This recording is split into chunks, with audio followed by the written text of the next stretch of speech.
I wanted to start this video off with a bit of a throwback, okay? Because I think it's so deliciously ironic when history repeats itself, and I can't help but think to the last round of just disaster confirmation hearings we had in the Trump administration with Kavanaugh and with Amy Coney Barrett. But Amy Coney Barrett specifically, because oh my god, there were so many gold mines with that hearing. One of which that I just keep on jumping back to right now. You know, most of us have multiple notebooks and notes and books and things like that in front of us. Can you hold up what you've been referring to in answering our questions? Is there anything on it?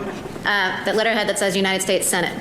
Oh my God. That's impressive. Well, Judge, the best I can understand the objections to your nomination are not to your qualifications, your experience, or training, but it's that you have or you will violate your oath of office. And that's the important part. Okay, yes, it's really funny that she showed an empty notebook. It just shows how unseriously these people take these very serious positions. The fact that Pete Hegseth was smirking the entire time through his confirmation, the fact that Pam Bondi was just so flippant in, I'm not familiar with that, which we'll get to in a second. But it's just so clear that these people don't take these positions seriously because they're guaranteed an automatic in just because Donald Trump picked them, which is then what the senator was referring to in, it's not a question of whether or not you're qualified, because I could say the same thing about Pam Bondi, right? Like, she has a good resume behind her. She was the attorney general. She has all of these successes and like the pill mills and the human trafficking and whatnot. Like, no one's knocking her resume, okay? She would be on paper qualified to be attorney general. The issue with her is that she's a doormat. The issue is that she is a yes man for Donald Trump. The issue is that J.D. Vance previously said that the attorney general, outside of the vice president, was going to be the most important person alongside Donald Trump. He obviously was not including Elon Musk. He obviously is nowhere to be seen right now. So it's Pam Bondi.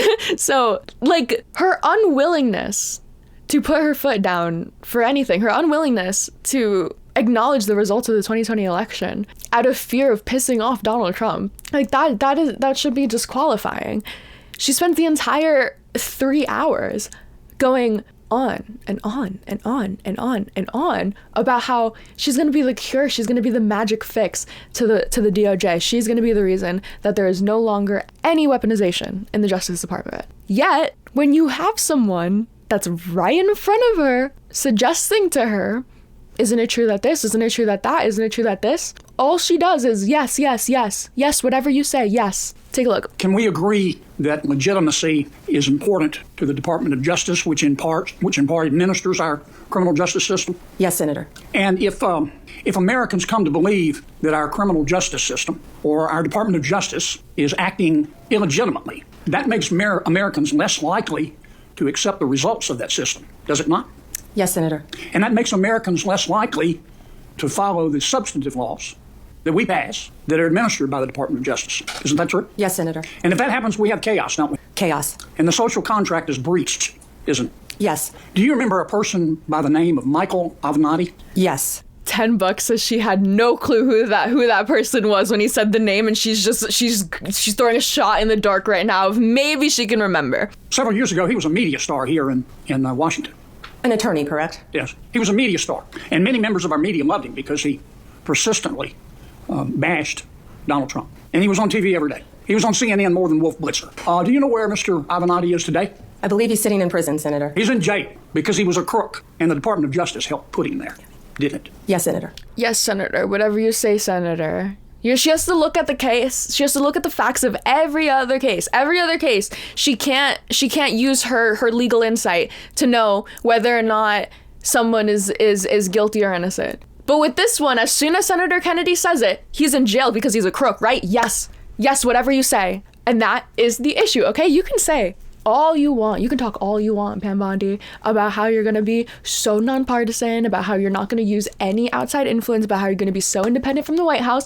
You don't put your money where your mouth is. During the confirmation hearing, hello? I'm supposed to believe that you have no clue that Donald Trump has been calling January 6th insurrectionists hostages. I'm supposed to believe that you have no clue Yet you have all of the clues needed to decide this one case that Senator Kennedy references, this one specific case who you had to think, you hesitated to remember the name. You will take an oath to the Constitution and not to any individual, including the president. To start, I'd like to know whether you agree with some of the statements President-elect Trump made during the election, during the campaign. First, are the felons convicted of breaking into the Capitol on January 6th hostages or patriots? I'm quoting Trump, as President-elect Trump has said repeatedly. Do you agree with his characterization of the felons that I referred to? I am not familiar with that statement, Senator. I just familiarized you with that statement. Do you agree with that statement? Literally, what more is it? Do you agree, yes or no? I told you what he said. Am I supposed to believe that Pam Bondi, who cares so much about the election, who is so deeply involved, that she went to Pennsylvania herself and saw widespread voter fraud, she just, was under a rock January 6, 2021 onwards? You haven't seen any of the videos, you haven't seen any of the clips of the insurrectionists to know that they're not hostages? More than that, you haven't heard your own fucking cult leader starting his rallies with these people singing the national anthem? Do you live under a rock? Like, I feel like that alone should disqualify you just a little bit for the job, because hypothetically, right? If a really qualified, like, space engineer or whatever shows up to NASA, super qualified on paper, right? Good resume, good college, whatever. But he shows up and during the interview they ask him, how many planets are there? And he says 9. Because he never got the memo that Pluto's not a planet anymore, you would disqualify him just a little bit. You would write him off just a little bit, because, like, how are you so, like, that out of the loop that you don't know any of, like, this happened forever ago, bro. Like, what do you mean? How do you, what? So she's obviously lying, okay? I'm not gonna go so far as to call it perjury, whatever. I have no proof, I have no evidence, allegedly, whatever. I don't know what she knows or what she doesn't know in her own brain. But I think that if you do know, and you're going out of your way to, I'm not familiar with that, that's shady as fuck. If you don't know, or if you're going out of your way to purposely not know, like if are you keeping some kind of plausible deniability? I don't know. Either way that you justify that answer, it's just a bad answer any way that you cut it. So even though, yes, she has some good answers, some substantive issues that she wants to tackle in her position, she's not qualified in where it matters, in following the Constitution, in following her oath of office, going back to that first clip from Senator Cornyn. It's not a matter of whether or not you're qualified. We're saying you're qualified. It's a matter of whether or not you're going to keep your oath to the Constitution. And lying to cover up the president, I don't know, it doesn't sound very like you're going to keep your oath to the Constitution. Refusing to acknowledge the results of a free and fair election doesn't sound like you're going to keep your oath to the Constitution. I want to ask you a factual question.